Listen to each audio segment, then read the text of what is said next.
Pertama saya mau bilang begini, teman-teman sekalian. Badan saya, fisik saya, dan juga saya yakin Saudara Fathia, kita bisa dipenjara. Tapi kebenaran yang kita bicarakan dalam video di YouTube itu, dia tidak bisa dipenjara. Penderitaan orang Papua, dia tidak bisa diberangus dan ditempatkan dalam penjara.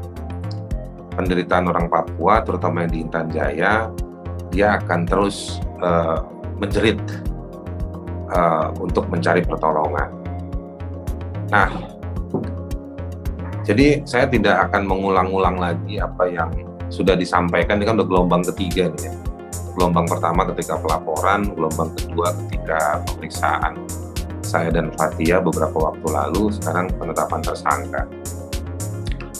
Saya anggap ini sebagai sebuah kehormatan.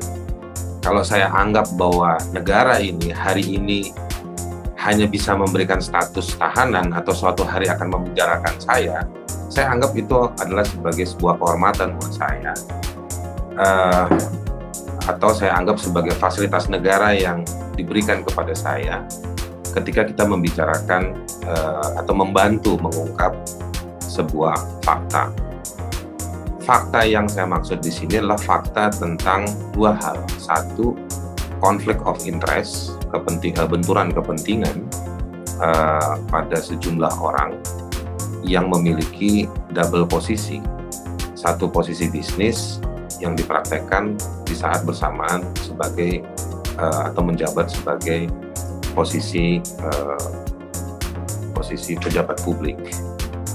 Yang kedua yang saya diskusikan adalah soal masalah di Papua, bahwa praktek benturan kepentingan itu terjadi berbanding yang sangat jauh sekali dengan situasi masyarakat yang ada di Intan Jaya.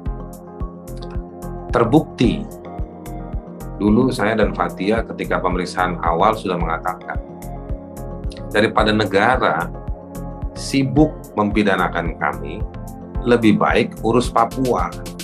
Dan hari ini karena mereka sangat gesit dan sibuk mempidanakan saya dan Fathia, apa yang terjadi? Situasi buruk di Papua, di Intan Jaya terus terjadi. Ya kan? Minggu lalu ada lagi korban, sebelumnya ada lagi korban. Pengungsian masih terus terjadi. Jadi ini persoalan integritas yang tadi kawan-kawan dengar dari Arif, Direktur LBH Jakarta bilang. Jadi proses ini menunjukkan bahwa ada kemiskinan integritas dalam cara negara menangani situasi. Menolak fakta, mengabaikan lapangan, dan ingin memenjarakan messengernya. Gitu. Dalam hal ini saya dan Fathia. Soal big data itu menunjukkan ketika Luhut Binsar Panjaitan tidak mau menjelaskan, itu semacam hal yang tuduhan yang disampaikan ke kita. Saya sama Fathia ini seolah-olah bicara sesuatu yang bohong, tapi ketika Saudara Luhut Binsar Panjaitan bicara big data dan tidak bisa menjelaskan, kita jadi bertanya-tanya kenapa dia bertindak